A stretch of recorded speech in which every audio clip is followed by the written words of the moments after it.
Well, guess it's time. It's the Void Podcast. It's the Void Podcast. It's the Void Podcast.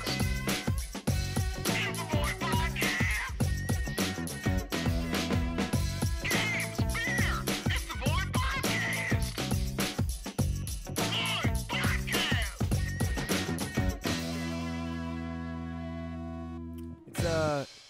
It's just the Void Podcast. Welcome to the Void Podcast. To my right, DJ Levi, the producer. How's it going out there? And I'm your host, Louis Lockhart. And today, we have a special Blade Runner 2049. ReviewCast. Yeah, cast, baby. Cast. That's our effect budget. ReviewCast number 2. Only Yeah. other one we did was Spider-Man Homecoming. Yeah, and this one definitely deserves a good review. No spoilers in this. No spoilers. None. And I will say it's gonna be on the shorter end because I'm gonna say this before we say anything else. It almost benefits you to go into the movie not knowing a whole bunch about it. I agree. I wouldn't want to ruin it for anybody. Yeah, like I'm so scared to touch on any of the subjects. I just want to.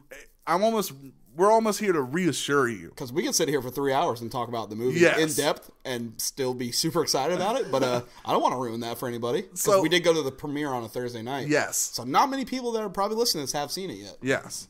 And if you are on the edge, or if you're saying, well, I might go, might not, right off the bat, go see it in theaters. In theaters, a good theater.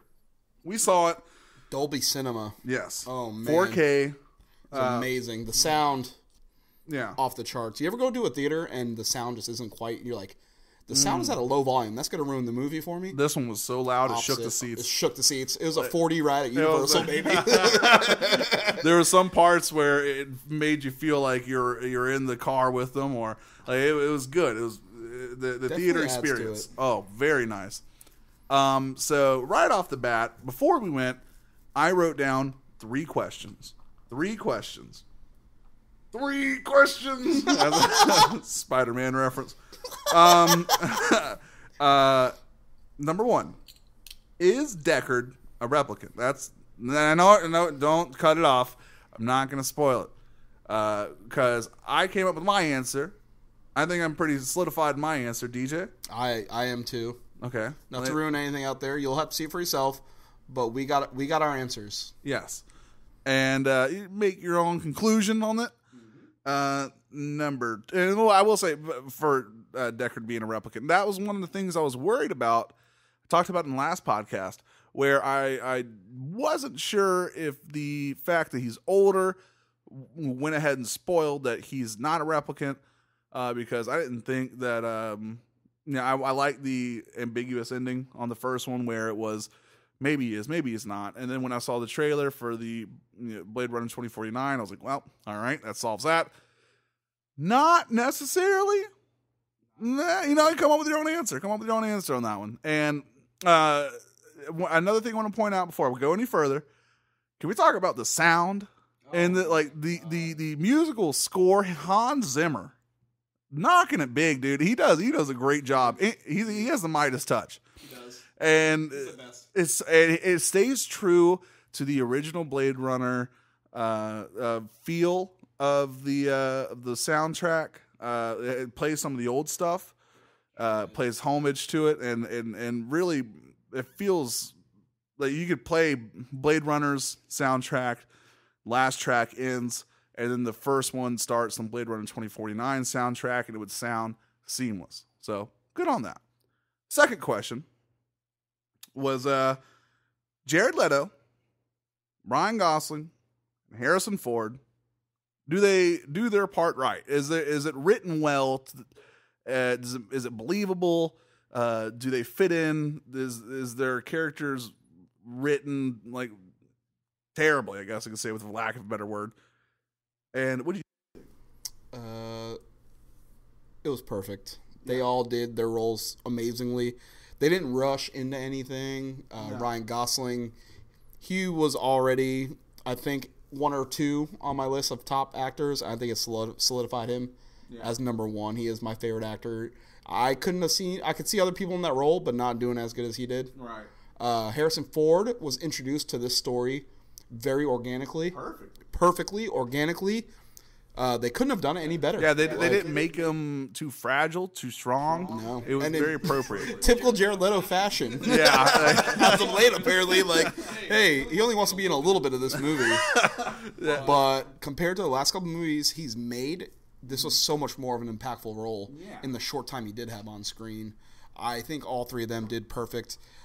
Even the co-stars, the people that you don't know about, the one that played, the head antagonist replicant. Yes. Or even Ana de Armas, who played like a love interest Yes. to somebody. I won't spoil it. All the way to Robin Wright, who is Jenny in Forrest Gump. Yes. She had an amazing role in it. They all did really good. The whole cast was amazing, and no one just felt like a filler. Yeah. They all felt like they got like cast for a very specific role. Like They a all nice did that very puzzle. well. Like it was fit nicely. And Like even the prostitute, I was like, I feel for her. I feel for her. she had like so there's a first off, the prostitutes in this movie, beautiful ladies. But I love they kept that 80s hair to them. That's what I was gonna say. For a 2017 movie, I'm still so happy that they stayed true and went with the 80s version of the future. This doesn't take place in the year 2799.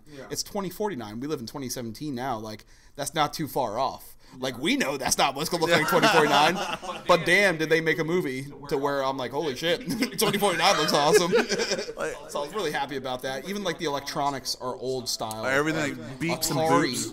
Atari, yeah. And Atari. Like, who in 2017 is trying to brand Atari besides Atari? Sony. So, and for whatever reason, there was the Russia or the Soviet Union had I really like that. And it still said CCCP. Yeah. That was cool. That was neat. Like the advertisements, it is very, very cyberpunk. Obviously, it's Blade Runner, but they didn't stray away from it. They didn't shy from it. In fact, there were some scenes where it was just atmospheric. Like nothing was really going on, and it was nice to. You felt the scale for the city. It didn't seem like the city was reduced to a set. No, not at all. And so that was cool as heck. So this is gonna segue right into it. To my third question: did the movie feel natural? Yes. I think I'm speaking for both of them. Yes. As far from the soundtrack to the atmosphere to the gritty, dark streets, like the cars had like dirt on them and stuff, except the company. I can't remember their name right now. Jared Leto's company. Wallace. Yeah, Wallace Corporation. And Which was so organic of a takeover from Tyrell Corp. Yes. It felt great. And it does help to go on YouTube and watch the preludes to it on YouTube. Those, yeah, it does. The little short stories. but it gives you a nice explanation at the beginning with text. But it's just, Which was right off the bat from the original. Yes. Going down, and when they said they were still known as Blade Runner. Oh, like, that was so cool in the beginning. Red Blade I love that. Oh, dude. That was so cool. So cool. Like, that's how you do an intro. Yeah, and it takes what Blade Runner did right and injects it with some kind of muscle serum and steroids, just good old steroids. I like your muscle shirt. It does everything right. The atmosphere to this movie is unbelievably perfect, especially for a sequel. The fact that most sequels, they try to do their own thing, especially for a newer audience 35 years after the making of the first one. This one did not do that. There was we sat next to an older couple. Yeah, and I'm sure he was a fan of the original.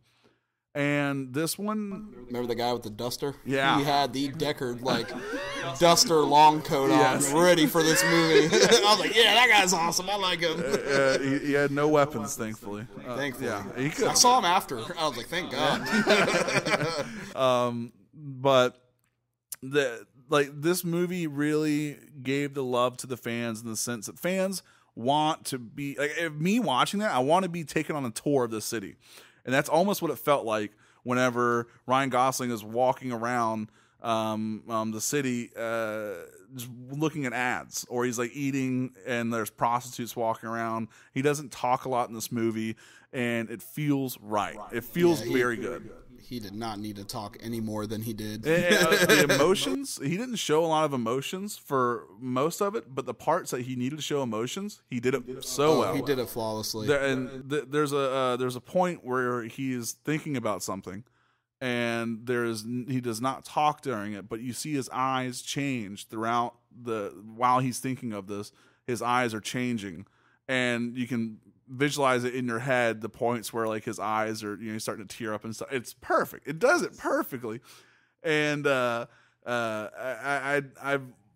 don't think I've ever been more happy to have a movie run that long. I want it to run long. It's amazing. I wanted it longer too. 2 hours 43 minutes. I wanted it 6 hours. Man, you really feel for Ryan Gosling's character. Like you're rooting for him. Beginning to end. Yeah, from beginning, he's just such a cool guy. It's like if the same person that Ridley Scott wrote this, so you can tell that you have that love of Harrison Ford's character from the first Blade Runner, and they take that and they kind of remold it. And it's this new character, but you love him. It's the same kind of love, different style, different. Same one. Yeah. He doesn't talk as much. That first line he says to him. Oh yeah. You wouldn't happen to have a piece of cheese on you. That doesn't spoil anything, but that's the first thing you hear from Harrison Ford's character. So like, put it into whatever context you want, but that's the first thing you hear from him. Spoil that for yourself. Yeah, please. But I will say this. Do not try to look at any in-depth reviews for this. No, do not. Do not. Stay away. Stay away from it, because you want to go into this movie not knowing anything. Because I tell you what, the first 5 minutes of this movie flipped me upside down. Flipped. You're done. You're done already. I was like, whoa. You're done. Did not expect that. We both looked at each other. We're like, oh, like it's we went into this movie just seeing the trailers, and I think that's what they intended for it to be, because you want the whole world, it has this kind of mysteriousness about it. The Blade Runner world, it kind of has this like noir kind of detective feel. So you go into this movie not knowing anything, you just let it show you what it has and unfold by itself naturally, organically. You don't want to go in thinking, oh, I read that this person does this. Like, when is this going to happen? Oh, is this a scene that happens? Don't do that. Just go into it naturally. And I think that's the best way to do it. So let's give our reviews and why we gave it our reviews.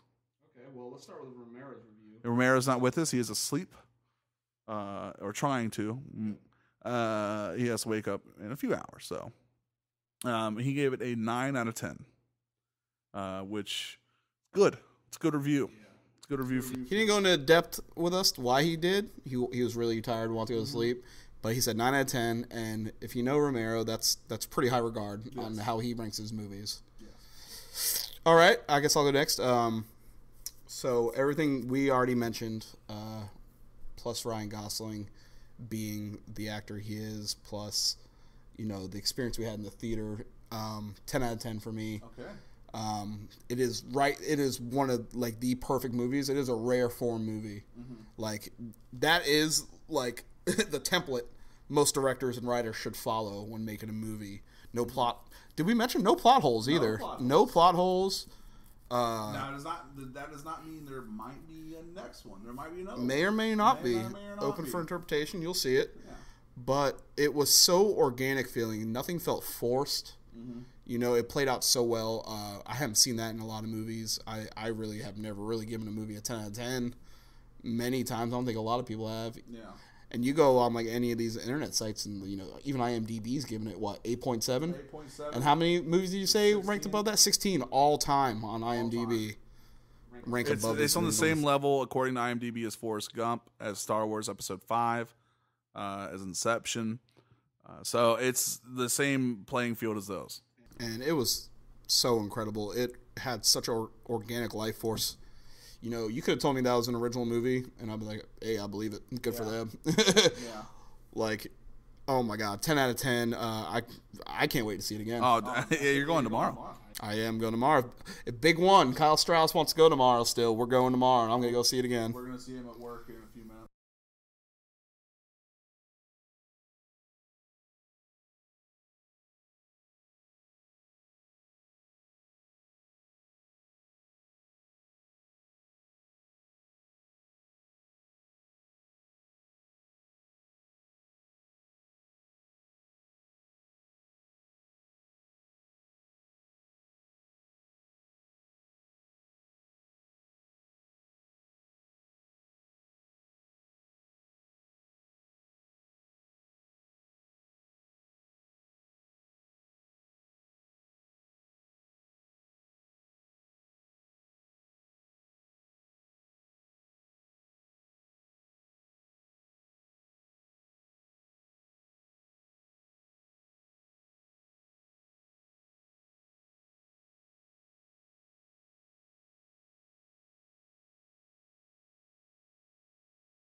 Working, Yep. it's like, a good stew pot. Boy, we might have to do like a 4-hour podcast, a spoiler cast, I would love that. just to I'm talk holding about my tongue everything, on this. right? Yeah. Exactly. Yeah.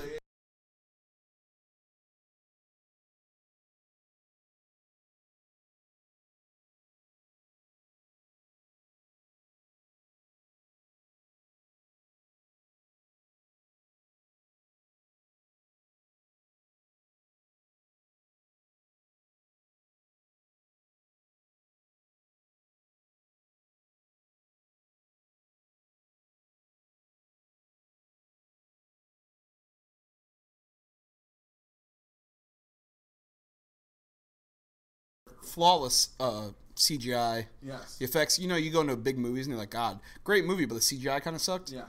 Couldn't. Oh my God, it was a believable world. So believable. Oh my Everything God. push button. Everything's gritty. It's rainy. It is, the Ryan. Different worlds, like not worlds, but the different cities he went to were amazing. I feel like too. a lot of people can relate to Ryan Gosling's character too. I think so. Yeah, he's a very relatable guy, and it's cool saying that. And once you see the movie, you'll see, Yeah. and the way it ended on such a good note. Ended on such a like good you were, note. it was. ended on a high note. It didn't make you feel pissed when at the end. Yeah, you weren't like, why is that it? Yeah. It's just ending like that. Like didn't do that. All the 2 hours and 40 minutes, this is what I get for the end. No. Like no, it was perfect ending. It's almost an art film. It is. It's like action. It has this great amount of action in The it. lights. But it's such an art film. sound Every of 5 the minutes, we're like, lights. look at those Oh, lights. dude. We're like, look I at turned that to you here. a few times. Was like, Yeah. dude, look at those lights. Those Like, lights. Yeah. it And you don't do that in a lot of movies No, either. it- Like, you don't find the time that those lights are awesome. Look at this critiquing wall to wall. Yeah. Like, I would have loved to have been part of, like, the set production. Oh, dude, my God. everything was placed with a thought and a reason and love behind it. There was nothing that was just thrown in there for nothing. Everything was placed for a reason, and it really shows. Every little detail mattered. Every little detail was there and it shined. And that's why I'm giving it 10 out of 10. It is one of the best movies I have ever seen. I'm saying Hands down. one of the best movies I have ever seen. And I'm partly saying that because we're working on a video game that's cyberpunk. We love cyberpunk universe. But not only that, just the cinematography on it, the storytelling, the acting, everything about it was top notch. And there was nothing I can really say that, wow, that sucked. Wow, I really wish I would have done this differently. Did not say that once. I cannot think of one thing about that. So, you have to go see it in theaters and enjoy yourself. And just sit back, relax, enjoy yourself. It's a great movie. So, anything else you need to say? Nope. That about sums it up. Aggregate score 29 out of 30 based on 3 reviews. Okay. Like, Yeah, you gotta go see it. Gotta do it. It's too good. It's too good. It is. It's just gonna make you feel good. It's one of those movies that when you get done, you're like, I haven't seen a movie this good in a while. Like you get like these other movies you see that are really good. You're just saying that because there hasn't been one of those once in a time movies, I guess. Not once in a lifetime movies, but Like once every 10 years. yeah, you know, it's like one of those movies you get done like that's Like you think about it, that's 10 years ago, there was a movie just as good that came out, but Yeah. maybe not since then. It's like it's like This is the best movie since probably The Dark Knight. yes, Huh? yes. I was gonna say it's like watching. Can you imagine like if Ezekiel Elliott was the best running back in the last 5-10 years, and you're like, that's a great running back. Let's say Barry Sanders came into the league, you're like, that's a good running back. You know, it's Exactly. like you see Raises the difference. the bar. Yeah. Like that. This is gonna change the landscape for a lot of movies. Yeah. Like you can't do a cyberpunk movie now, and like It's going to be compared to this. it's gonna be compared to this. Yeah. And so Like no one's out doing dinosaur movies because they know it's gonna be compared to Jurassic Park. So like, they have I would love to see another one of these Blade Runner movies, and also want to see another Mad Max. So well, there's a good dynamic between both of those lead characters. They don't have to say much. yeah. It's still it's silent. The emotion. silent, intense. They don't have to speak because the actions, the stuff that happens to them, you know what they would say.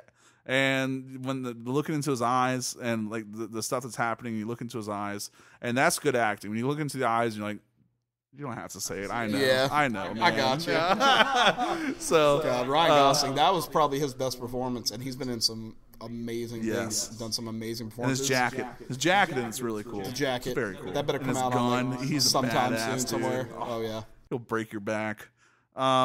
So thanks for listening to this review. Please go out and see this movie. It got a 9 out of 10, 10 out of 10, and 10 out of 10 for us three. Big One's going to see it tomorrow. We'll tweet out his rating. Follow us on Twitter. It'll be in the show description. But if you're too lazy to look, if you're too lazy to click on that link, just go ahead and remember _void games. And go ahead and check us out on there. We always tweet. And check us out on YouTube, which you own, probably watching. Check us out on, subscribe, email us, tweet us your questions. And thank you for listening to the Void Podcast. Out!